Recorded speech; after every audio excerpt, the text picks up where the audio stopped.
მე-20 საუკუნის განმავლობაში მეცნიერები დააკვირდნენ ტენდენციას, IQ ქულები სტაბილურად იზრდებოდა 1932 წლიდან. ამ ფენომენს ფლინის ეფექტი უწოდეს. თუმცა 1970-იანი წლების შემდეგ დაბადებულ თაობებში IQ-ს ამ ზრდას თანდათან კლება მოჰყვა.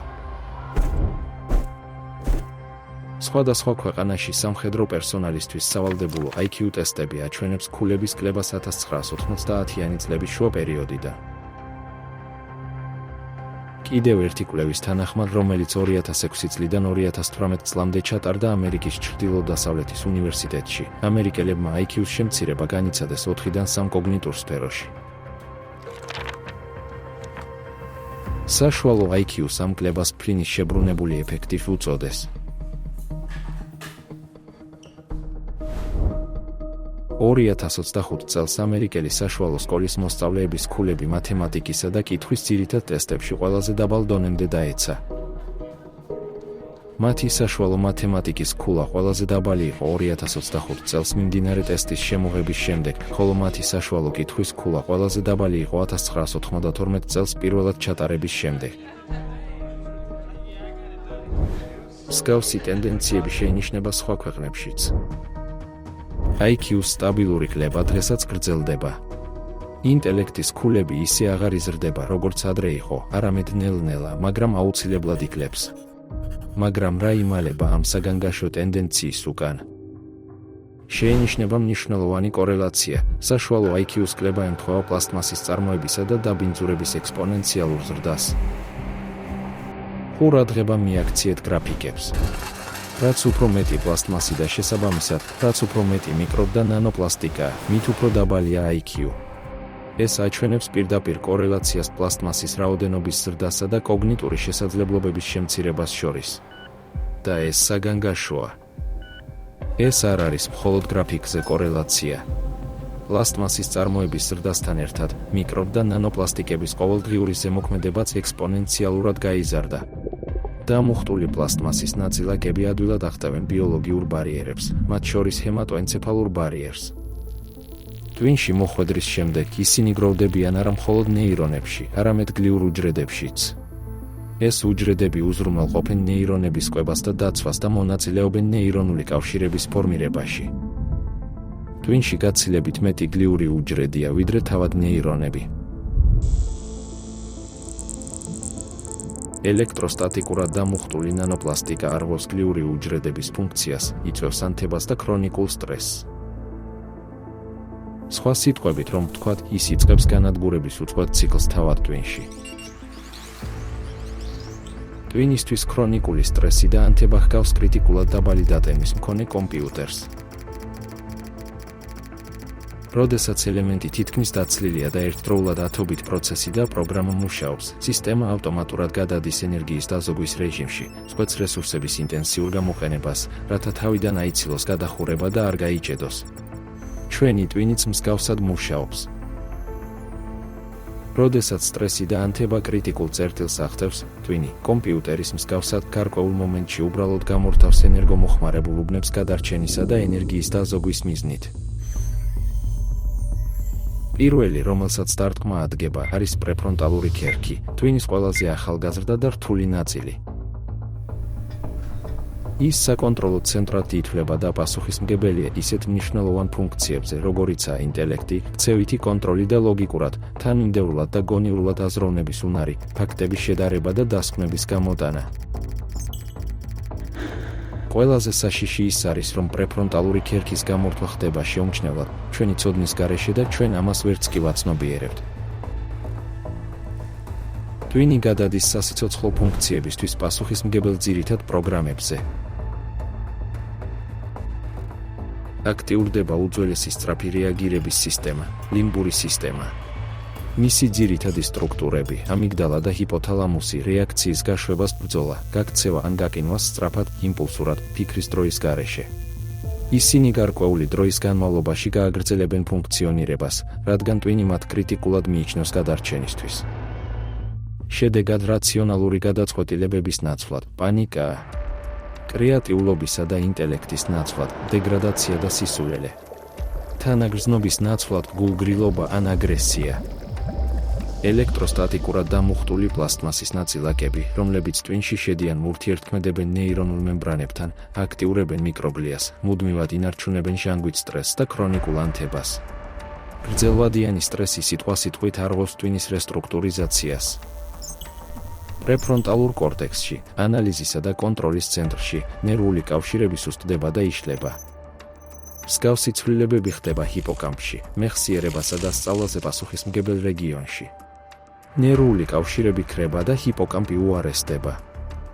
ამიგდალაში, შიშისა და შფოთვის ცენტრში, პირიქით, კავშირები ძლიერდება. შფოთვა და აგრესია იზრდება, პანიკის შეტევები ვითარდება. ტვინი ხელახლა იწყობა, ფიქრისა და ანალიზის ნაცვლად, ის ინსტინქტურად იწყებს მუშაობას. ამავდროულად ის კარგავს რეალური საფრთხის ამოცნობისა და მასზე სათანადო რეაგირების უნარს. ეს არ არის მოკლევადიანი რეაქცია, ეს ტვინის ფუნდამენტური რესტრუქტურიზაციაა. სწავლის, თანამშრომლობისა და რაციონალური გადაწყვეტილებების მიღების უნარი მცირდება. ამით შეიძლება აიხსნას დღეს საზოგადოებაში დაფიქსირებული გლობალური ფენომენები: საშუალო ინტელექტის დაქვეითება, შფოთვისა და დეპრესიის ზრდა, აგრესიის იმპულსურობისა და სოციალურ ურთიერთობებში პრობლემების ზრდა. გარემოს პლასტმასის რაოდენობის ზრდასთან ერთად, ფლინის საპირისპირო ეფექტი სულ უფრო შესამჩნევი გახდება. ადამიანები არა მხოლოდ გამოტაყვანდება, ისინი ვერც კი შეამჩნევენ, რომ სულელები გახდნენ, საკუთარი ტვინის მიერ დამახინჯებული რეალობის მძევლები გახდებიან.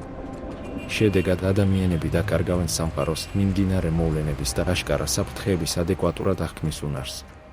ისინი აღარ შეძლებენ წერტილების ლოგიკურად დაკავშირებას და, შესაბამისად, რაციონალური გადაწყვეტილებების მიღებას, რითაც დაკარგავენ საკუთარ ცხოვრებაზე კონტროლს. ეს იქნება ადამიანური აზროვნების დასასრული.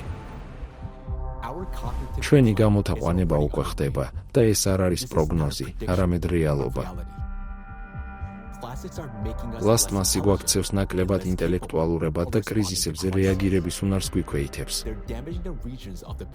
ის ანადგურებს ტვინის იმ უბნებს, რომლებიც პასუხისმგებელნი არიან მეხსიერებაზე, ყურადღებაზე, პრობლემების გადაჭრასა და შემოქმედებით აზროვნებაზე. ეს არის ზუსტად ის თვისებები, რომლებიც ასე სასოწარკვეთილად გვჭირდება სამეცნიერო გარღვევის მისაღწევად და მიკრო და ნანოპლასტიკების მიერ შექმნილი საფრთხის ნეიტრალიზაციის გზის მოსაძებნად. და ჩვენ ძალიან ცოტა დრო გვაქვს დარჩენილი სწორი გადაწყვეტილებების მისაღებად. მაგრამ ინტელექტის დაკარგვა არ არის ყველაზე ცუდი, რაც გველოდება. მიკრო და ნანოპლასტმასების ხანგრძლივი ზემოქმედება და მათი ტვინში დაგროვება იწვევს გადარჩენის ყველაზე ძირითადი ფუნქციების თანდათანობით გამორთვასაც კი. სხვა სიტყვებით რომ ვთქვათ, ჩვენ რისკავთ დაუკარგოთ არა მხოლოდ აზროვნების უნარი, არამედ სიცოცხლის უნარიც.